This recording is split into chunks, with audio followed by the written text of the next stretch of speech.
and talk. Hello and welcome. I am Stacey Thomas, author, ALS advocate, film producer, and talk show host. I'm here to motivate, educate, and entertain. Join me on YouTube every Wednesday at 7 p.m. Stacey Thomas Talk Show, where we have powerful discussions centered around health, relationship, careers, and everyday conversation. Follow me on Facebook, I am Stacey Thomas. On Instagram, Stacey Thomas Talk Show. And don't forget, I can promote you too. Email me at iamstaceythomas@gmail.com. Now, it's time for the show. Hello, everybody. This is I am Stacey Thomas. Once again, I want to say thank you, like I always do, to all of you that tune in to watch me and to hear the amazing guests that bless my platform. I know the recording says Wednesdays. I know this is a surprise, but listen, I've got people I want to talk to. It's not always about my schedule, right? So you will start to see me on Mondays. And what better way to start the Monday off than to bring you an awesome individual, right? He has a busy schedule, but I'm so thankful he decided to bless my platform. Hey, hey Isaiah. Hi, how are you? I'm well. Why are you laughing? Nah, I mean it's still like a little different for me to hear like some, that was a good intro. I love it. That was a good intro. Yeah, like where you brought me in. Well, you know what? Awesome people deserve an awesome intro, and I do. I like to brag on people that I bring on my show. I like to let them know, hey, No complaints here. I don't mess around. I'm not bringing foolishness on my platform. I'm bringing people that are doing awesome things. People that are not only accepting the blessing that God has given them, but they're blessing other people as well. Yeah. Thank you for coming on my platform. Oh, thanks for having me. Yeah. And I'm glad you did laugh. That makes me even more comfortable. But Stacey's gonna laugh anyway. That's just that's me. That's me. Isaiah, I have bragged on my post about Richmond, Virginia, right? Mm-hmm. I bragged on my post about Richmond, Virginia because I've met so many people in this area that say they want to do things, but they have no way of doing it. And a lot of times it's because Richmond and Petersburg area doesn't give artists what they need and the support they need. Yeah. So my question for you, Isaiah, is you were born in Richmond, right? Yeah. Born in Richmond, yeah. Isaiah, when did you realize that you had the gift for art, for music? I probably was doing it before I even realized what I was doing, because when you grow up and your family is automatically like artistic. My mom paints, my dad sings and writes poetry, and of course you go to church, you're singing in church. You don't realize it until like maybe like teenage years. I'm like, okay, I'm pretty good at doing this, and then you start getting a reaction from other people like, oh, and it just builds your confidence along the way. But probably when I was a teenager, me and my brother. I'm sorry. I said probably me and my brother, messing around when I was a teenager, like making songs at the house or whatever, So it didn't surprise your parents when you said you wanted to go into the acting or music business?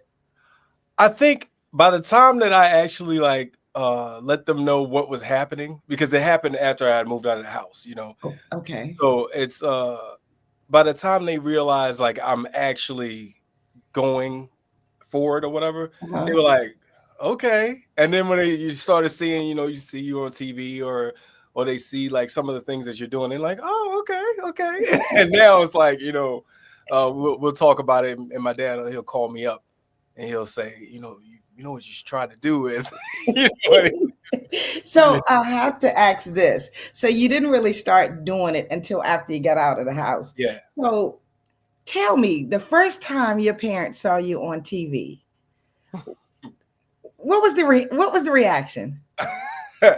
I think I remember the first thing I ever got where I, at this point I was just doing background work, like extra work, and which is important, but it wasn't like I had like the main role or anything. I was on I was on an episode of like Law and Order, and you could just see me standing beside like the main leads and everything. And I was so happy about it.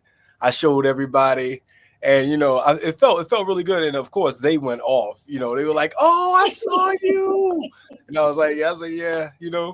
So it's always good to have that support and they're like push and everything behind you, because it's people, your family and stuff, and your people around you and stuff like that. That's always what makes it kind of worth it to do the other stuff that you don't see, the work that you don't see. Right. That makes a difference with the family growing up, and being as though you're talking about at one time that you did background. Yeah. And then you got bigger parts. I'm anxious to show the audience some of what you can do. I'm sorry, I did not get any music, and I'm gonna give you the chance to talk about your music. But in following you and looking you up, I just think it's it's interesting how you can change characters. I mean, that's what actors do. But when you see a young brother doing what you're doing, I can't help but be proud and intrigued. Like, oh wow, he's not just like doing this one thing, but he's doing multiple things. So I'm going to take a break and let people get a chance to get to glance at you. And by the way, New Amsterdam. I love it. It was a great show. I love it. I love it. Okay. Gabriela Alvarez, 34, 28 weeks pregnant, 150 over 85, 130 diaphoretic. Increased respiration bilaterally with increased effort. Please, enlighten me. You know the last time Felicia called 911 on her ex, the police told her to stop clogging up the line? That there's nothing that they could do. Because despite her medical records and testimony, no judge would grant her a restraining order. The system, that rule of law you speak so highly of, it abandoned her a long time ago. Please confirm, do you have eyes on the target? Yes, sir. I have a clear shot through the window in the southwest corner. Okay, on my command.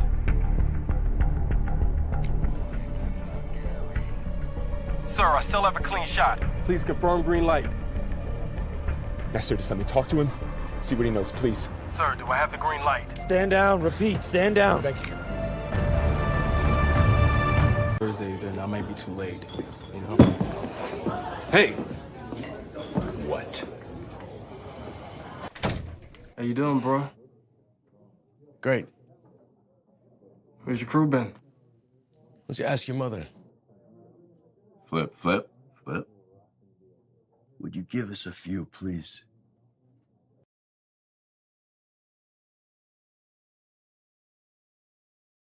See, one thing. It was wild seeing that. It was wild, yeah. And Because I haven't watched my reel in a while, so it would take me to sit here so intrigued in the video, and then something pops up. Batteries going low. Really, Stacy? When I get a team, it ain't gonna be like this, Isaiah. So, Isaiah, how hard is it to go from one script to another script, one character to another character? It depends, because sometimes I feel like maybe some characters stick with you a little bit longer. Okay. Because it depends on like which, but you have to have like some way to win yourself back off of that. If you like, go like, I guess,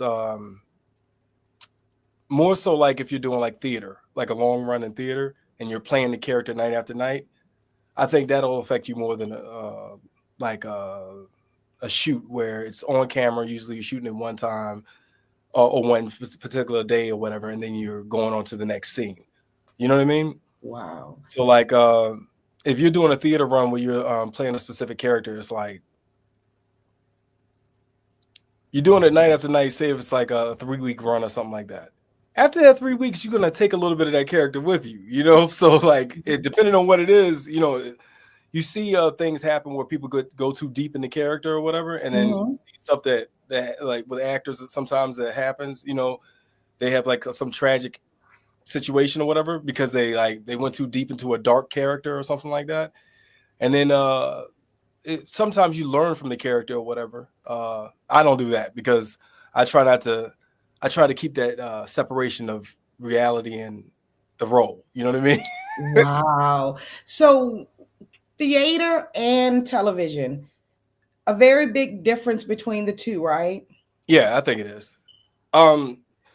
It's because theater, you got one run at it, you know? No retakes.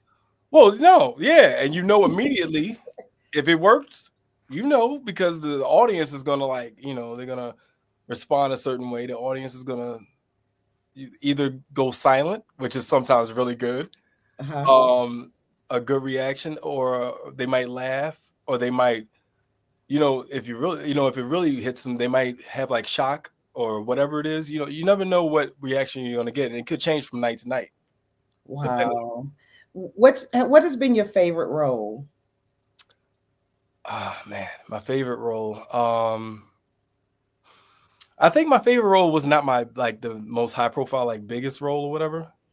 I loved playing EMT Durango for New Amsterdam, so I have to say Uh-huh. that. But I also loved playing. I played SWAT leader Dan in FBI a couple times. You enjoyed it? One of the SWAT leaders in FBI. That was fun. But really, I think the most fun I ever had was we did a horror movie. This is one of my first ones that I ever did. Okay. And that was the most fun I think I've ever had in a role or whatever. And I had to be one of the people that died. The welder serial killer caught up to me. See, I can't look at scary movies, and it's crazy because I tell myself when I'm looking at shows, Stacy, you're a writer. You know someone wrote it. It didn't actually happen, right? Exactly, I tell myself that all the time. It don't help. It doesn't. No.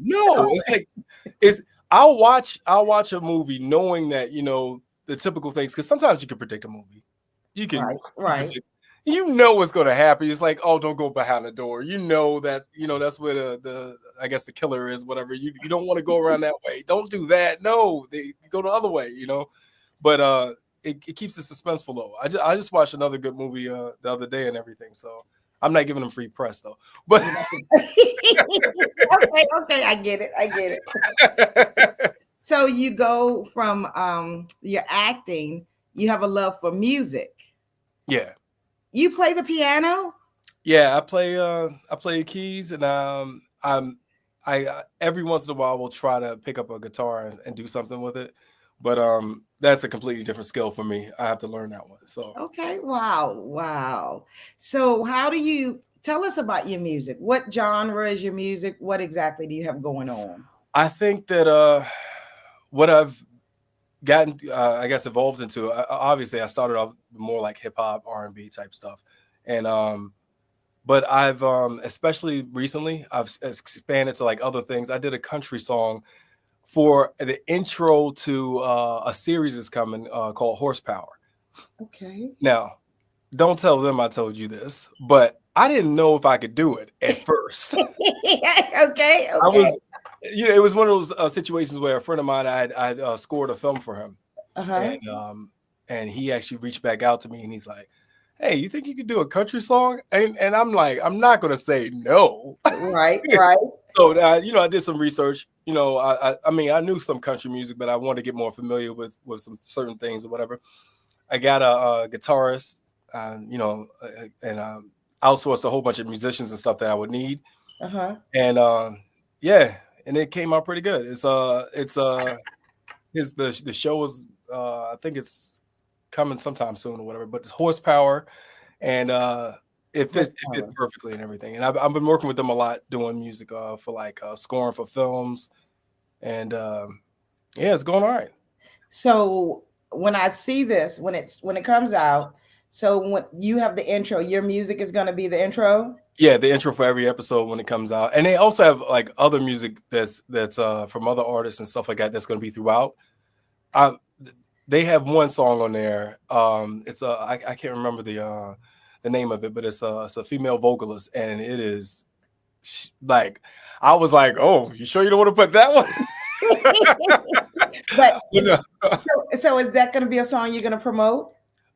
Actually, yeah, I think I find it like important to promote, like cross promote.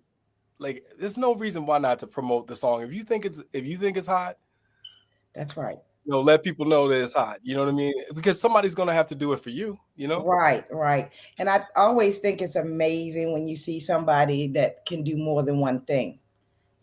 Sometimes sometimes people realize they can do this, so they don't try other things. They're not open-minded enough to try other things. So to hear you say you started off with the hip hop and then you evolved and you just did country music. Wow. Honestly, it surprised me because it actually was a tough thing because obviously because that's not my genre normally, but Okay. I wanted to take the challenge because just like you see people like I believe his name is Shabuzi. Uh-huh. It's just like you see people, they could take their talents and they can show they can do this. I guess some other artists and everything like that. You could do more than what you probably think you can as long as you remove like the limits sometimes that we place on ourselves, Okay. Okay. I mean, especially because we have resources out there to I mean, these kids have Google. Okay. We had encyclopedias when I was young, okay. You ain't that old, Isaiah. Hey, we had a book or two. We had a book or two. Somebody said to me not too long ago, we were looking at a TV show, and there was a room full of books, and they showed the encyclopedias, and I'm like, we've come a long way. Yeah. Oh my goodness.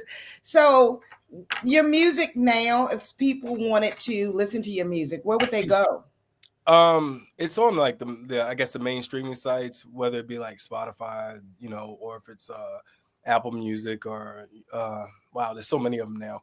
But it's in any of those, or if you can always go to isaiahseward.com and there's links to things on there, and also you'll be hearing some of the stuff because I actually just finished scoring like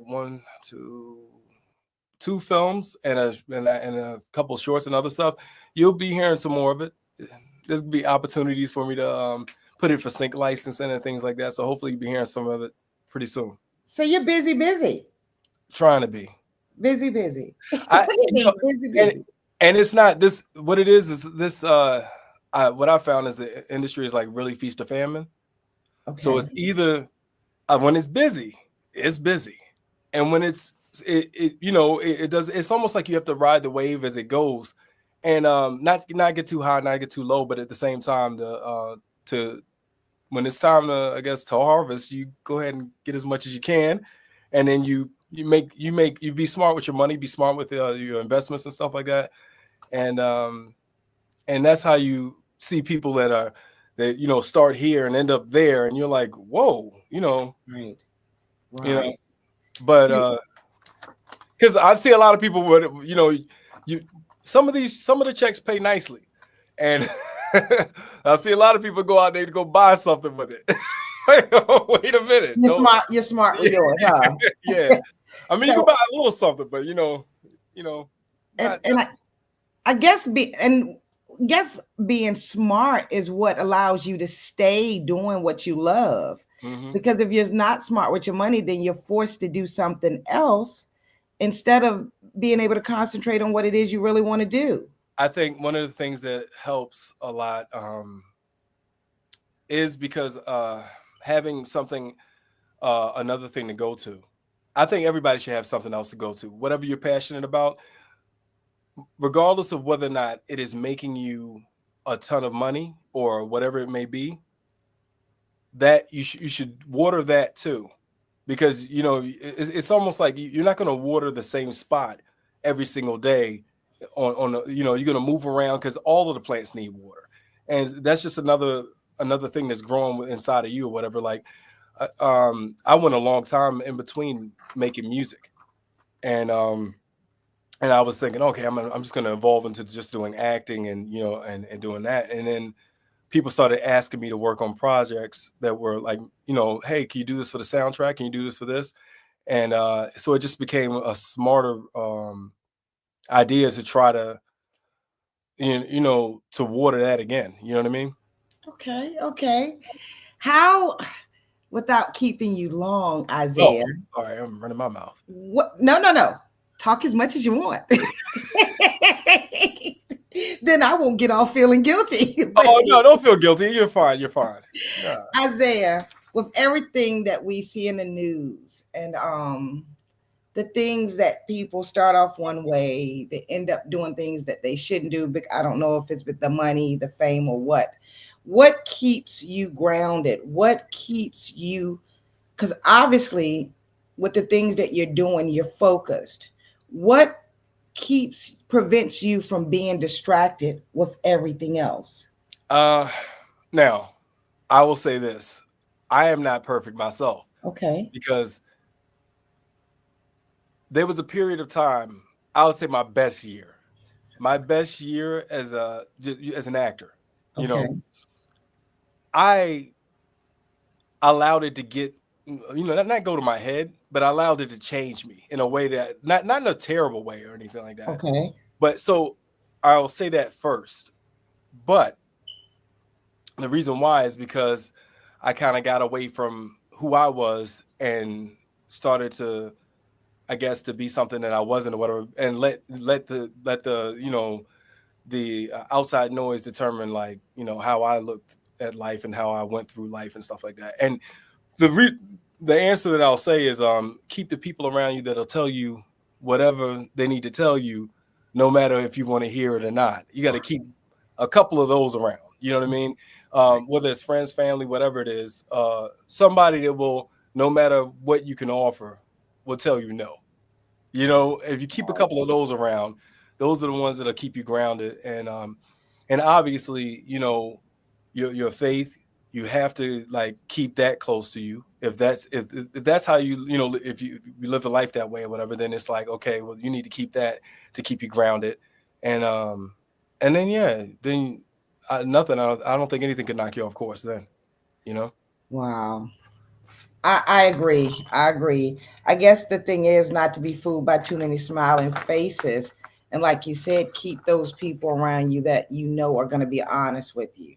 Because, you know, if somebody has something to gain from, I guess, being around you, no matter how little, how much you got, they're going to tell you what you want to hear. Right. And, you know, and sometimes that's not always what you need to hear. And that's not what's going to keep you going in the direction that you're supposed to be going. So, Right. Wow. With everything, huh? nothing. Say it, Isaiah. No, I'm not going to say that. Say it. Okay. No, it's good. We got deep for a moment because I actually started thinking about things. That was good though. It was good that we got deep on the topic for a moment. Is there something else you want to tell us? No. Okay. No. Okay. No secrets. No secrets. When you started laughing and said you were going to say something, like, okay. No. No, I'm not gonna. No. Excuse me, Isaiah. If you have a young person that has dreams of acting or doing music, and they find themselves in an area where much is not going on, right? Mm-hmm. And nobody understands in that area their dream, what advice would you give to them? That's a good one. Because when I was growing up, and part of the reason why I didn't think this could be a career was because I grew up in Richmond, where at a time where there were not that many, I guess, outlets for if you wanted to be an actor or if you wanted to do this or do that, you know, the big hubs were not here. But the good thing is because of the internet and stuff like that, you can look up a lot of these things as far as like who you do need to contact or whatever. Who you do need to contact, who would be able to help your career and everything like that. And you can find yourself a mentor in the industry and stuff like that. All this stuff is listed and it's somewhere posted for you to, and if you don't think you can get to that person, then they're usually programs and stuff like that. It's really about knowing where to go to get the information. Right. And most of the time people don't know where to go to get the information and stuff like that. you can go to, I guess, to see who is affiliated with this particular label if you want to do music. If you want to, you can check out Backstage, Actors Access. You can check out Casting Networks. If you want to find out what type of castings are there, get out there and be an extra. It gives you an experience to be able to be on set of because it's different being on a big budget set. Where they have, you start seeing how things run. And it also gives you a sense of like on-set etiquette, because that's like, you may think something is okay to do at your job or whatever, and it is probably, but it may not be a good thing to do, on set. Right. And some of the stuff you can get away with on set, you wouldn't be able to do at your job. It's like, is this a different set of rules? So if somebody wants to, I guess, break into entertainment and nobody else is there to give them that push or give them something or whatever, you can either try to look that up or whatever, as far as Actors Access, Casting Networks, any of those sites, Backstage. But seek out the information and then find yourself a mentor that's already doing it. Right. And then and soak up the information, Right. I like that. I love what you just said. So what is it that we can look forward to seeing coming from you, Isaiah? Okay. So I told you about Horsepower, which is like a Western. It's a series. It's a Western. That's the reason why I had the country song, but it's a modern day Western with Joe Cerno's in it. I believe Malik Whitfield's in it. But it's a good Peter Dobson. It's going to be a good series, and we've got that going. I actually am bringing back 10 Minutes, which is almost like a podcast series that I had going. That's what I wanted. That's what I wanted to ask you about. Okay, yeah. Tell us about the podcast. All right, 10 Minutes is it was actually an experimental thing that I did.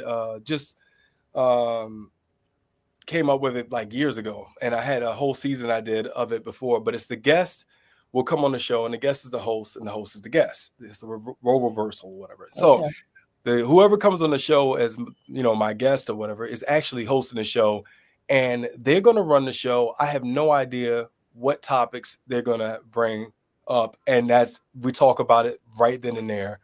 And I have no idea what they're going to say for 10 minutes. We've gotten some interesting ones, some interesting topics, and then the more interesting part of it is then I do a second part of it called Gloves Off for 3 minutes, and we have a conversation, and they talk about their most controversial stance, and they'll talk about their most controversial stance, but I can only reply and question for them. So I can't like argue with them. You can only be, and it actually, to me, I started the whole thing because I wanted to see. It was at a time where people were really, really just battling each other, and no one's actually listening. Everybody's just this side and this side, and so I noticed that people are starting to argue more and be more polarized on like almost every topic now. Right. Yeah. And so I was wondering what would happen if you couldn't focus on your side of the argument and you had to focus on what was being said and you had to listen and take it in. And I mean, we had people that I disagreed with on topics strongly. And then a lot of times it would be something lighter, like should pineapples be on pizza? So it could be either way. But I've had a couple of the topics where it was like, it was difficult, and I tested myself, and I'm sure other people would be tested with it too. So I'm gonna have to check that out. I'm not sure. Next Monday will be the first episode of 10 Minutes, and then I believe like the following Wednesday or something like that. I'll please tag me so I know to watch. Number one, do you know anything about your guest that you're bringing on? Yes. Well, I mean, I don't just bring anybody on. Hold on. Like, okay. Yeah. I do bring it. I mean, there are people like I do the research to like we go and we reach out to people. I don't just bring on just anybody. Okay. No, that would not be good. Because we shot it in a we shot it in a studio in New York. So like yeah, I would just bring them in there for a session. Like, hey, you gotta watch it. Because you don't know what will come out of folks' But yeah, mouths. but I do have some people that I knew, like that I booked or whatever, that I didn't know very well. No. So I didn't know where it was going, where the conversation was going. But luckily, it's just like we've had some really, sometimes it's goofy conversations because I have comedians on there sometimes. Okay. Sometimes I have actors, and sometimes I just have people that are, they're just people, this just everyday ordinary people that have a job that wouldn't like wow you. They just wanted to come in for the show. So you know what I mean? Because you need, but yes, it can be a little nerve-wracking because you never know, like somebody's gonna say something wild or anything like that. Right. But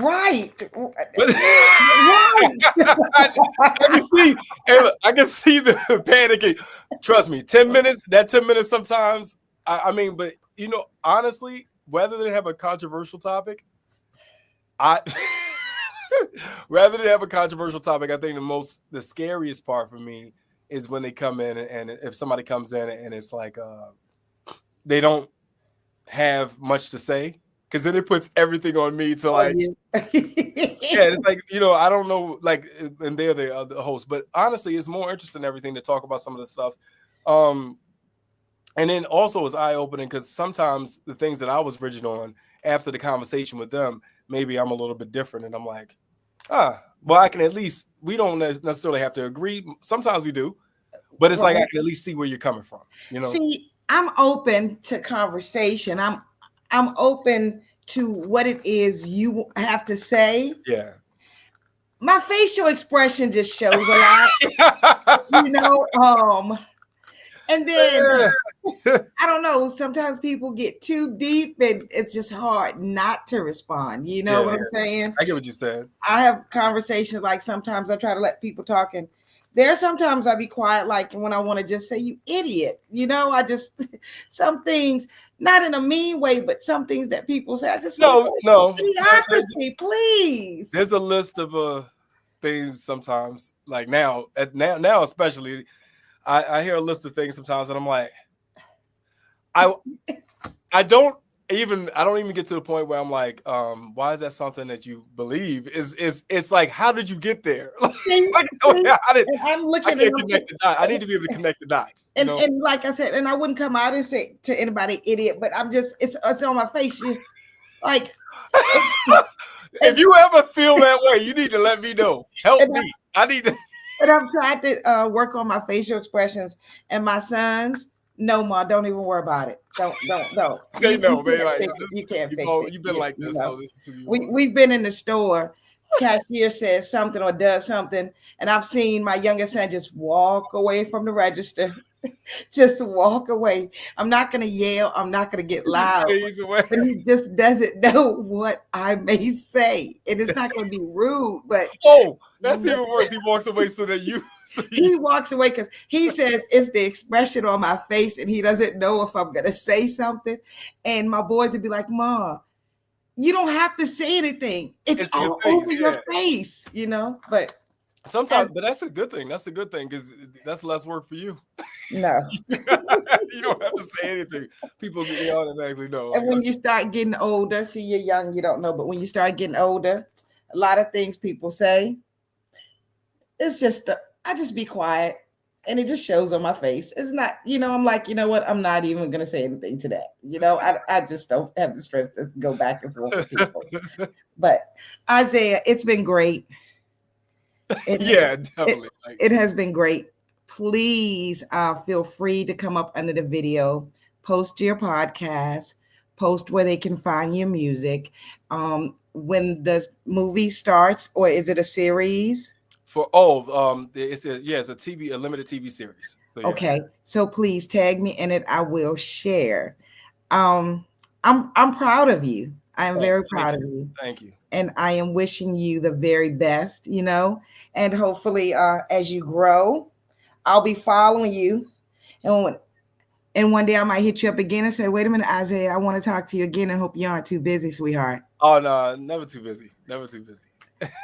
So before we go, I know I have the website up, but how do you want people to follow you or contact you? The best way is probably either I guess Instagram is a great way if you talk about social media. Okay. But that's at Isaiah Seward 4, but the best way to contact me if it's through my website is isaiahseward.com, ISAIAHSEWARD. Okay. Okay. You take care, my friend. Listen to me, my friend. You take care, Isaiah. Oh no, we friends now. Thank you. At least you didn't say my whole name, like Isaiah Seward. Isaiah Seward. We're friends now, Isaiah Seward. Yeah. That's a nice name. I had a time, I remember when I first saw your name, I went to write it down or something. I said, that's not spelled right. I wasn't spelling it right, but you know what? I got it now. And if I see it somewhere, I'm going to know exactly who they're talking about. Yeah. Oh, well, hopefully. All right. Maybe that's a premonition. You're seeing it ahead of time. You see my name. Okay. And if I see you in Richmond and you see somebody at the red light and they're going, look good. That'll be me. It'll be me. Yeah.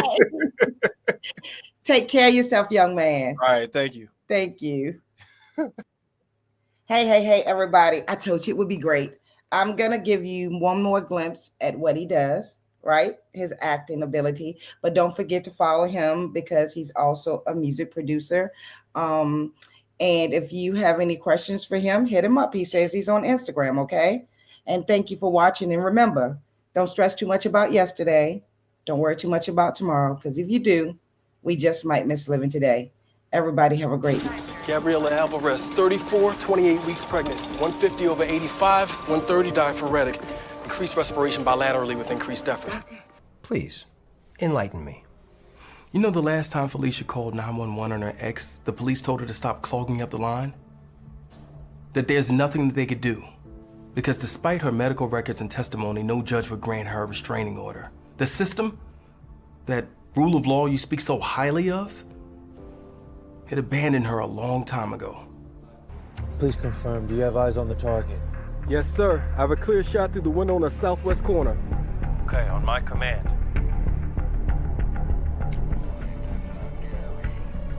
Sir, I still have a clean shot. Please confirm green light. Master, just let me talk to him. See what he knows, please. Sir, do I have the green light? Stand down, repeat, stand down. Thank you.